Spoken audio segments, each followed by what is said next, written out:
Hello and all, it's My Hero Academia, Chapter 89, Miss Candid and Miss Shutaway.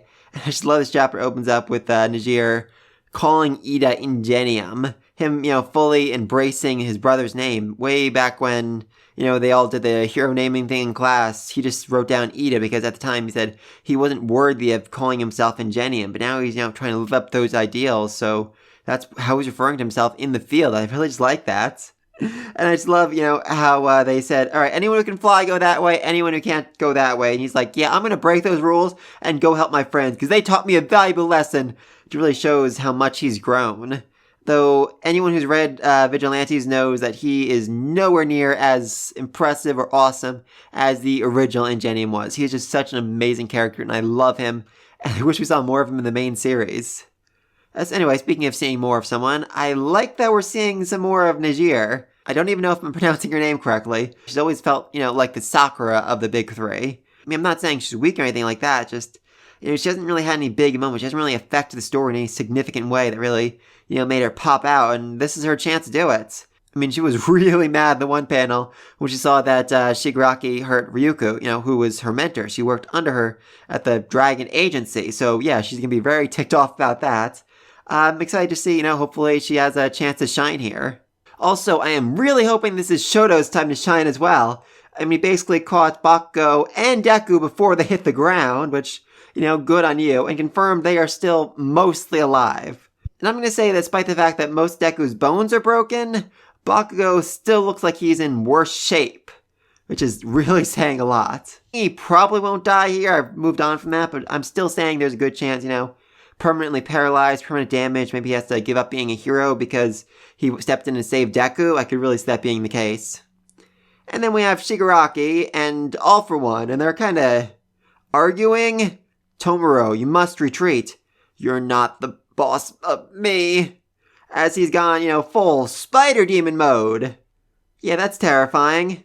Anyway, thankfully Najir and Ingenium show up and save the day, or at least, push him back a little bit and are able to warn them that there is a giant villain on his way that's going to crush and kill all of them. And of course Deku is still being Deku. I can't run away. I have to stay near Shigaraki because he's still targeting me.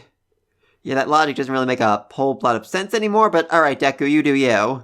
Anyway, then we flash back over Toga versus Uraraka, and oh, I love that she just threw Toga like a ragdoll. It really shows how much she's improved, how that close combat training she's been doing has really paid off. Though, of course, that is still a bit of a problem because, she can't actually get close to Toga or she'll suck her blood out, which would be bad. It would be very, very bad. Then Toga decides to monologue for a little bit. Listen, Otaku, when I think about people I love, it makes me want to become them. This desire to take all their blood from myself gushes up till I just can't stand it. I get all emotional just thinking about it. That's how I am. But other people aren't like that. It's so hard to live like this. I mean, that one nasty lady said my normal was sad and miserable, and then guess what? She tried to kill me! So you know what I did, Otaku? I used your blood and your quirk to drop her from way up high. Oh, and she does not look happy about that. I mean, I'm not really sure if she's, more shocked that Toga can actually use the quirks of the people whose blood she's stolen, or that her quirk was used to kill somebody. I mean, she didn't do it, but, imagine if someone took your gun and went out and killed someone. You'd probably feel at least a little bit responsible for that, especially if you're, Uraraka, who feels responsible for everything. And I do think that's actually the point of this. I do think that's what's trying to be explained in this fight. I mean, Uraraka straight up says, she pushed down all those feelings for Deku just so she could focus on being a hero, and, Toga kind of did the same thing. When she was younger, she had these feelings, these desires for blood, and if she hadn't been told to suppress them, if she'd embraced them, she'd found a way to normalize them, to get the proper treatment for them. She could have grown up to be a very different, much saner human being, but holding him back for so long essentially broke her. And is it possible the same is the case for Uraraka? I mean, yes, she's holding back those feelings for Deku.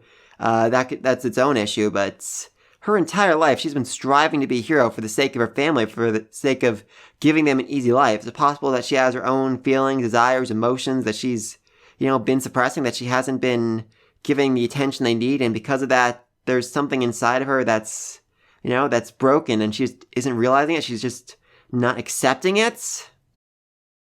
I mean, I really doubt she's gonna end up becoming a villain down the road, but I don't know, it just feels like there's another side to Uraraka we just don't know about quite yet. Curious. Anyway, yeah, so I do love this shot of them hitting back and forth. I love that Toga's blood needles are so similar to Uraraka's whip attack. I mean, she said she based it off Deku's, but it could very easily have been based off Toga's as well. Anyway, then Toga managed to steal the little All Might chain that Deku gave her for Christmas, and this might actually be kind of, what I was saying before, because she, suppressed those emotions when the little trinket she has was stolen from her. She just kind of, went crazy and chased after her, trying to get it back. She lost her cool here, which, very bad. If she was more open and honest with her feelings for Deku, that little trinket wouldn't mean as much to her, and she wouldn't have almost died trying to get it back. I do love this Zero satellite attack she has, where she attaches her cables to all the things that she touched in the room, just straight up throws them at Toga. That was hilarious. But then this line, how it all ends: if you're gonna live as you please and threaten people, then you also have to live with the consequences. And that seems to make Toga happy. She starts crying happy. I don't really know what's going through her mind right here. Is she just accepting that because they live how they want to, because they live free, then she has to accept that they're going to die, that they could be killed? Or is she thinking the heroes have to accept the consequences for what they did to Jin? Or is she thinking the world has to accept the consequences for rejecting her? I'm really not sure. Anyway, thankfully Froppy comes in and saves the day. I find it very weird that she corrects Toga on the correct way to call her. That's interesting. I mean, yes, that definitely was a common thing she did way back when with everyone else, but for Toga? Is Froppy the UA traitor? She's secretly working with Toga?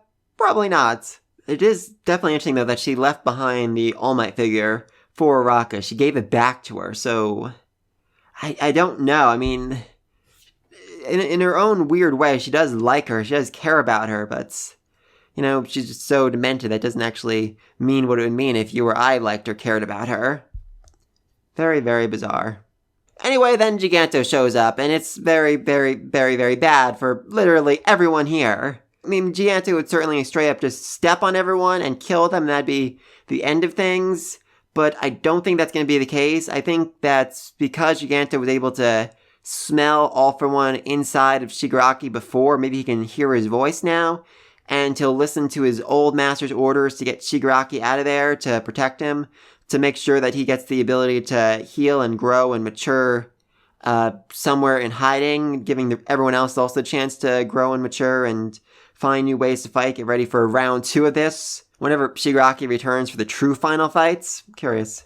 Also, the newscaster that was on the TV, it was in the background, it says, "We're losing live feed airwaves." And I think that's because Dabi had Skeptic do something. I think he's planning to, do a whole live broadcast, explain to the world exactly who they are, why they're fighting, what it is they're trying to do, and quite possibly the truth about Endeavor. Oh, I would love that. I would absolutely, truly, absolutely love it if the entire world was listening. If the entire world saw Dabi announce that he is the long-lost son of Endeavor, that he is that he is the way he is because of what Endeavor did to him. Oh, that would make me feel, that would be so great. That would be, in my mind, that would be complete and absolute justice. It's Endeavor, the whole thing where he's like, I'm going to live in isolation away from my family. That's how I'm going to make up for everything I've done. I'm like, yeah, no, that's not nearly enough. The world needs to know. They need to know what awful, terrible things you did. They need to come to hate you. And only then do I think there is a chance for Endeavor to be, truly redeemed. And what's more, that would complete their goal of essentially destroying Hero Society. I mean, Endeavor's number one hero. If once this is revealed, he's no longer number one hero, they're going to kick him right out of Hero Society, revoke his hero license. I mean, number 2 is Hawks, who is, straight up seriously injured. I don't think he's going to be fighting anytime soon, so let's just say he's out of commission for now. Number 3 is Best Jeanist, who is probably not dead, but at the very least missing a lung. I'm not really sure how much he can do at this point. 4 is Edgeshot, who is not confirmed dead, but last time we saw him, he was fighting Reed Destro, so don't have a whole lot of hope for him being okay. 5 is Mirko. Yeah, she's missing a lot of limbs. I mean, I'm sure she's still going to want to fight, but she's in nowhere near fighting condition. 6 is Crust. He's straight up dead. 7 is Kamui Woods, who at the very least, severely injured from the fight against Giganto. I mean, he was basically knocked unconscious and still in the fight with Giganto, so I can't imagine he's in all that great shape. Number 8 is the washing hero. I think he's dead. I'm fairly certain. I thought he was killed by Shigaraki's initial destruction beam. Not sure about that. Yeah, wash. Not sure. I thought he was dead. Might not be. Number 9 is Yoroi Moisha, who I don't think we've actually seen besides in the chart, so not sure exactly who he is or what's up with him.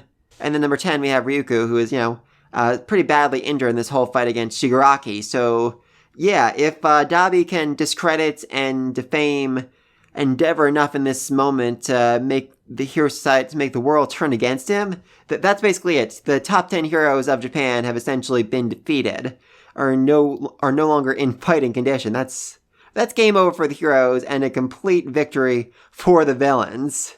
Like I said, I think Giganto's going to be more focused on getting Shigaraki away from this fight so that he can heal and recover and all that. So I don't think it's going to be an absolute blow. I don't think anyone else is going to die here. Gran Torino, severely injured, might be dead. I'm not sure about that. Ryuko, severely injured. Deku, Bakugo, severely injured. A lot of people are severely injured. But I'm not really expecting anyone else to die in this fight. So, yeah, let me throw all this down below. Do you think Dabi's here to finally give the big reveal, finally tell the world that he is Endeavor's long-lost son? How do you think Shoto's going to react to that? I mean, it does make a lot of sense that Shoto would not recognize Dabi as being his brother because, as what's his name? Natsu, his other brother, said they've never spent any time together. He even said, before today, I didn't even know that Shoto likes soba. Oh, I love that line. So he wouldn't recognize him, and Endeavor has never actually seen Dabi up close. I mean, last time he was in front of him, his vision was blurring, so he just kind of saw a gray blob. But, now that Dabi's, right before him, he looks him right in the eye, he might actually truly recognize him as his son and realize just how badly he done messed up. Like I said, I really just hoping that Dabi announces this to the entire world, the truth about Endeavor, the League, everything. Heck, maybe even Deku. The Deku inherited his quirk from All Might. Why not? Let's throw that in as well. But yeah, let me know what you think of all this down below. Be sure to like and subscribe to the next video. And until then, peace!